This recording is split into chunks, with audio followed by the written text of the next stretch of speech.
Olá, boa tarde, seja bem-vindo a mais uma edição de Mercado e Companhia. Vamos aos destaques desta quarta-feira, 24 de fevereiro. Soja na Bolsa de Chicago tem alta superior a 1% e cotação continua acima dos 14 dólares por bushel. No mercado interno, o saca do grão registra valorização de R$ 5,00 em um único dia no porto de Paranaguá. Na previsão do tempo, veja o que o clima reserva para os trabalhos de campo nos próximos dias.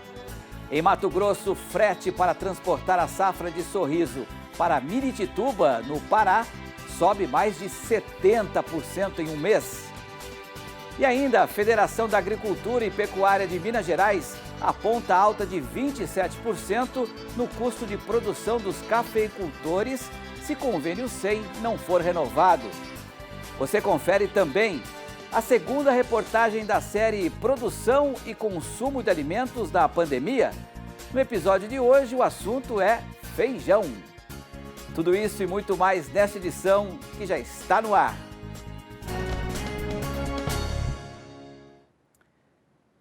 A soja na Bolsa de Chicago opera em alta superior a 1% hoje, com a cotação dos contratos mais curtos mantendo o patamar de 14 dólares por bushel, algo que não ocorria desde o último dia 9.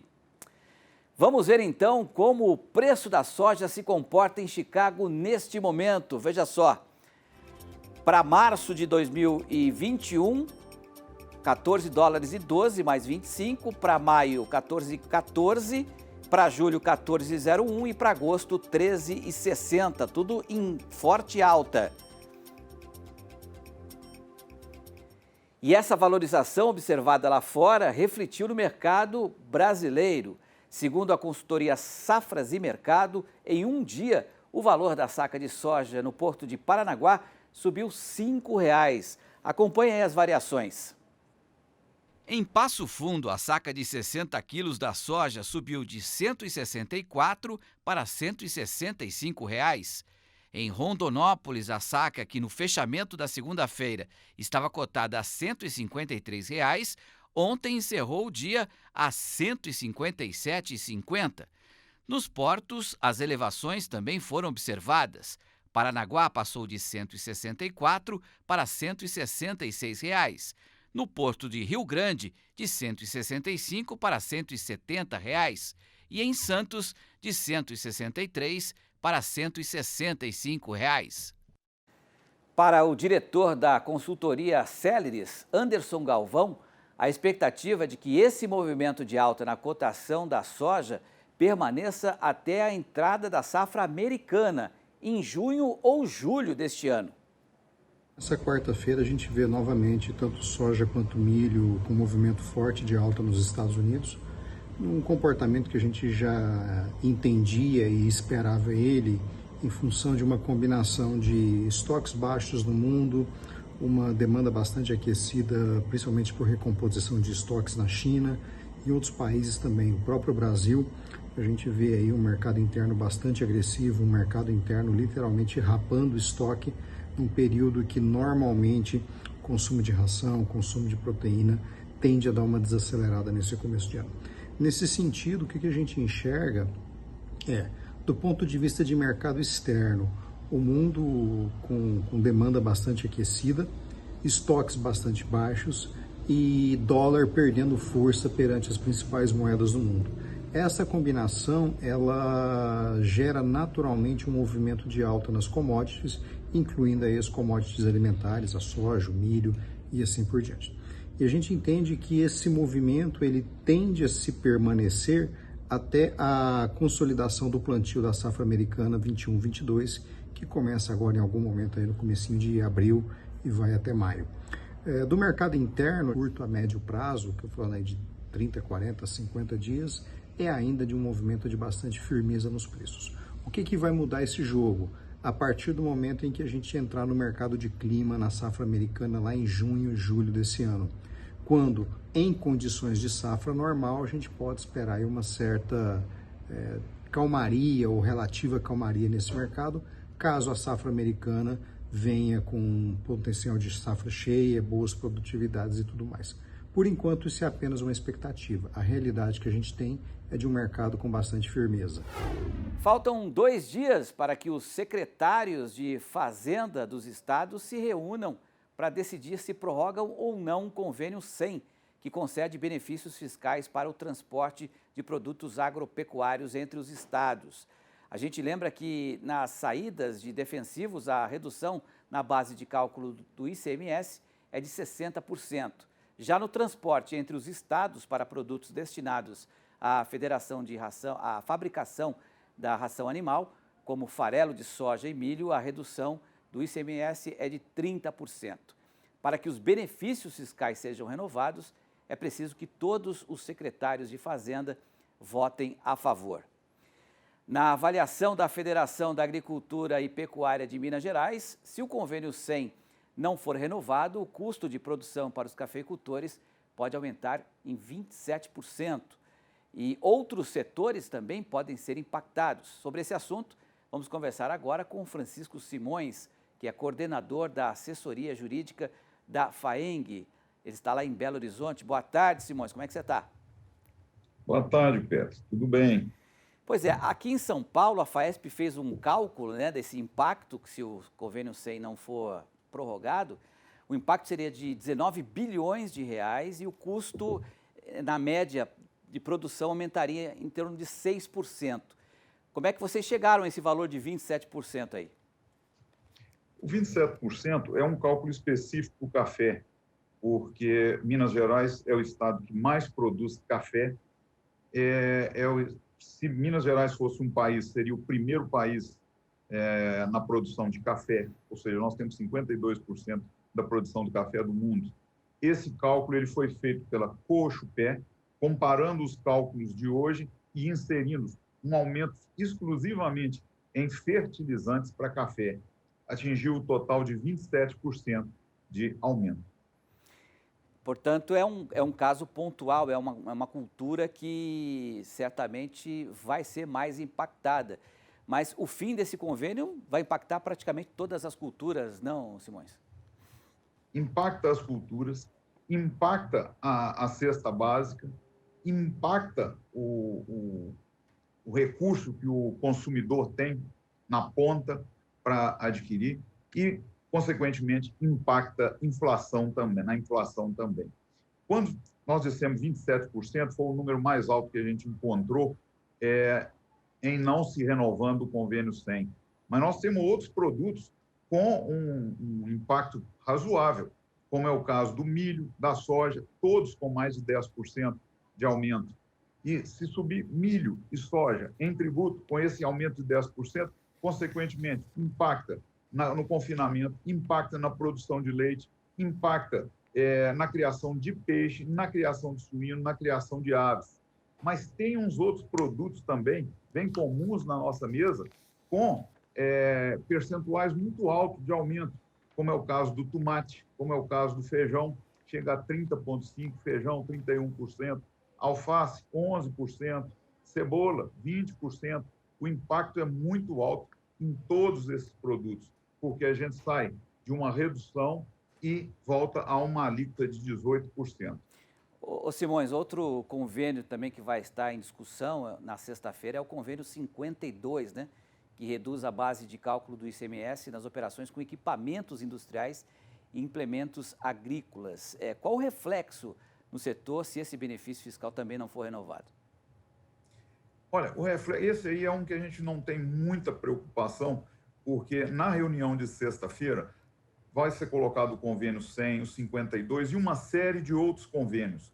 O convênio que está gerando polêmica em razão já de algum tempo, em algumas renovações, é o convênio 100. O convênio 52, no nosso radar, ele está como um convênio que será renovado com tranquilidade. O nosso cuidado está no convênio 100, especialmente com relação a fertilizantes e defensivos.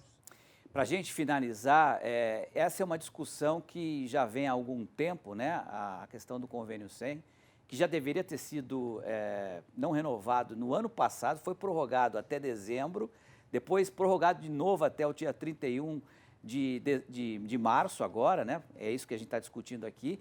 E a grande discussão nesse momento, até por conta da pandemia, é que os estados estão realmente tentando arrecadar mais por conta das despesas que tiveram. Aí eu te pergunto, Simões, qual é o grau de confiança que vocês têm para que esse convênio 100 seja mais uma vez prorrogado diante desse cenário aí? Nós temos uma excelente relação com o governo de Minas Gerais, uma relação aberta, uma relação sincera.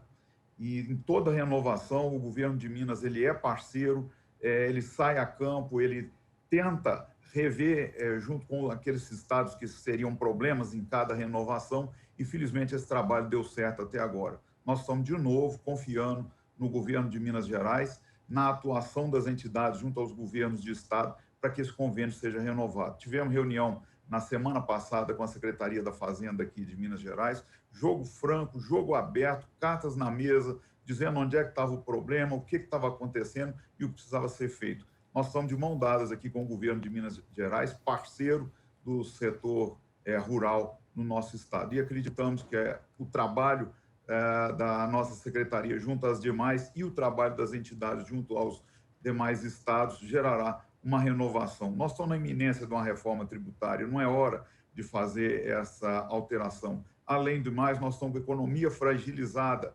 também não é hora de aumentar qualquer custo de produção. A gente vai continuar acompanhando esse caso, né, que é esse tema tão importante para o produtor, lembrando que a decisão da prorrogação, mais uma vez, do convênio 100, depende de unanimidade, né, no CONFAZ dos 27 secretários de Fazenda de todo o país. Obrigado, então, ao Francisco Simões, que é coordenador da assessoria jurídica da FAENG. Um grande abraço a todos os mineiros aí. Até uma próxima. Muito obrigado. Um abraço. Até a próxima. Até a próxima. O avanço da colheita da soja e o aumento da demanda por caminhões para escoar a safra impulsionaram o valor do frete.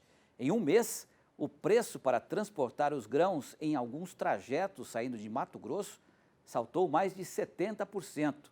E é para lá que a gente vai falar com o Luiz Patroni para tentar explicar, né, esse aumento. Patroni, o frete também segue a tal lei da oferta e da procura, né? É normal que você tendo hoje mais procura por caminhões, já que estamos num período de colheita, que esse valor suba. Mas 70%, né? Existem outros fatores que justificam esse aumento? Boa tarde.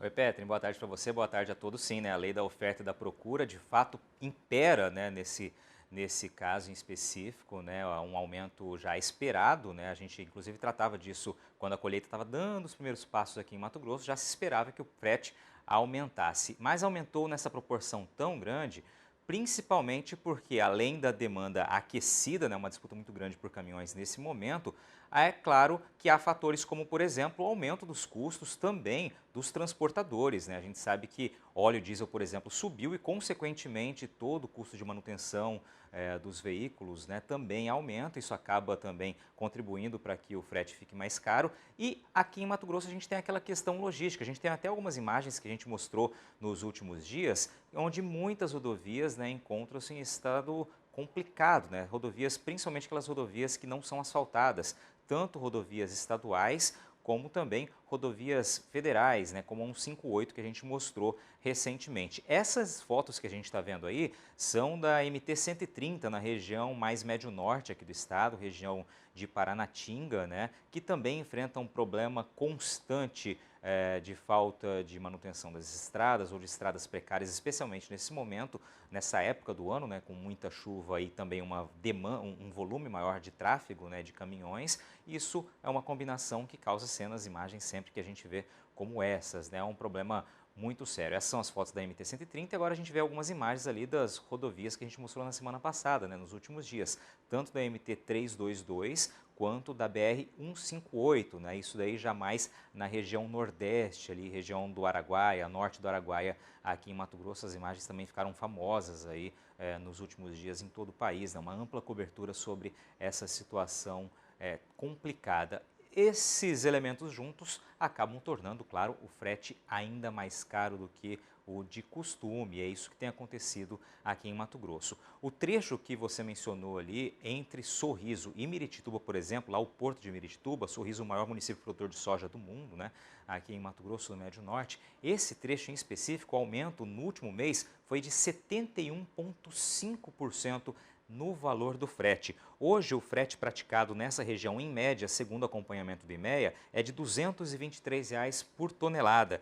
Há um mês, o valor estava em aproximadamente R$ 130 por tonelada. Então, uma diferença bastante significativa, né, que, claro, pesa no bolso também de quem produz, né? O Clayton Gauer, que é o gerente de inteligência de mercado do IMEA, esteve aqui conosco e falou um pouquinho sobre essa situação. Vamos ver o que ele disse.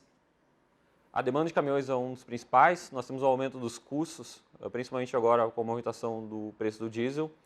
Também tem a questão da logística em si, principalmente a demora dos caminhões para carregar e descarregar esse produto lá na frente também acaba impactando indiretamente nos custos de frete. Se a gente olhasse em relação ao ano passado, né, viu um normal, por uma baixa procura de caminhões, que se intensificou principalmente nesse final de mês de janeiro e início de fevereiro, que alguns trechos, no caso Sorriso e Miritituba, alcançaram valores superiores a 70% de valorização nesse período. Então, realmente, esse momento de colheita, essa demanda e as chuvas também que acabam impactando, acelerando, digamos assim, esse volume de escoamento, aumenta a necessidade de caminhões e isso acaba impactando na oferta e demanda, ocasionando um aumento dos preços de frete aqui no estado. Claro que cada trecho ia impactar de uma forma diferente, uma variação, mas na grande parte deles a gente observou um aumento nas cotações do frete, basicamente porque os caminhões eles têm as opções de rotas de escoamento, então isso acaba impactando de uma maneira geral. Depende muito do trecho, mas se a gente comparar com o ano passado, a gente vem ultrapassando já as médias do período e vem superando algumas máximas de alguns trechos localizados aqui no estado. Muito bem, esse ponto que o Clayton comentou, né, que em outros trechos também há uma alta bastante significativa, a gente vai ver agora num gráfico elaborado pelo IMEA, um gráfico que mostra o histórico dos preços aí médios do frete aqui em Mato Grosso, em 3 trechos, em 3 rotas aí principais. Rondonópolis-Santos, né, que é uma rota que ela acaba sendo uma referência, porque é um trajeto feito por ferrovia, né, também, mas está lá destacado nesse mapa, nessa arte. Sorriso-Rondonópolis, que é um trecho também aqui que sai do médio norte do estado, vai para o sul do estado para também ter acesso ali à ferrovia, ao terminal ferroviário, e Sorriso-Miritituba, que foi o que a gente mencionou. Olha só, as cores ali são bem ilustradas, né, e a gente percebe uma alta bastante significativa nos preços. Ali no fim do gráfico, onde aparecem alguns valores ali, a gente tem um aumento bastante expressivo, que foi o que aconteceu justamente neste último mês. A gente vê que esses preços praticados agora, Petrin, eles são, alguns deles, inclusive, maiores do que os já praticados anteriormente nos picos aí de demanda por frete aqui em Mato Grosso, né? O gráfico deixa isso bem claro nesse período histórico recortado pelo IMEA. E é interessante que nesses três trechos, todos os custos hoje praticados aqui em Mato Grosso estão maiores que a média histórica, ou seja, analisando toda a média histórica desse período aí, os preços atuais superam em todas essas situações pontuadas pelo IMEA. Bom, e daqui para frente, né, como é que fica? O Clayton Gauer falou sobre isso também, até porque a gente só está com 1/3 das lavouras de soja colhida aqui em Mato Grosso, né, pouco mais de 34%. Tem muito para ser colhido pela frente, ou seja, essa demanda por caminhões vai continuar grande. Será que esse preço segue aquecido? O Clayton falou sobre isso e como esse preço pesa no bolso de quem produz. Vamos ver. A gente tem 2 formas de analisar isso. Então, uma é daquele frete curto da fazenda para o armazém, que tende a ficar mais caro, a demanda de caminhões acaba impulsionando isso e acaba pesando no bolso do produtor, e também indiretamente do armazém até o porto. Então, como a gente está trabalhando com uma commodity, que os preços são internacionais, basicamente eles sofrem um deságio sobre os valores praticados lá no porto. Então, isso acaba sendo descontado diretamente do valor ofertado para ele na soja lá no seu município. Então, depende, quanto mais distante, quanto mais caro ficar essa logística, mais impacta diretamente no preço ofertado a ele. Essa demanda de caminhões deve continuar aquecida, principalmente nos próximos meses. Se a gente olhar tanto pelo lado da colheita, que precisa sair do campo das lavouras para chegar nos armazéns, e para ser escoada daqui para frente. A gente escoou muito pouca soja aqui do estado de Mato Grosso, e agora tende a se intensificar cada vez mais. Então a demanda de caminhões tende a se manter muito aquecida nos próximos meses. Isso tende a dar uma sustentação nas cotações dos fretes nos próximos meses. É isso aí, Petri. Adicionando um ingrediente a mais, né? Com o atraso da safra esse ano, desde o plantio e agora também na colheita, a análise de que a demanda por caminhões vai coincidir, né? O pico da colheita aqui em Mato Grosso com a colheita em outras regiões do país, ou seja, vai haver uma disputa aí mais ampla nacionalmente por caminhões, o que tende a tornar aí esse custo, né, ainda mais elevado para quem transporta, para quem produz. Petri, continua. É isso, Patrone. Contra a lei da oferta e da procura não tem muito o que fazer, né? Agora, diante dessas péssimas estradas aí, né? Se a gente tivesse uma situação um pouco melhor, certamente o impacto seria menor no tamanho do frete. Porque se eu tivesse um caminhão, eu cobraria caro para vir colocar o caminhão numa situação como essa. Valeu, Patrone. Até uma próxima. Sentiu falta de algum conteúdo? Acesse canalrural.com.br.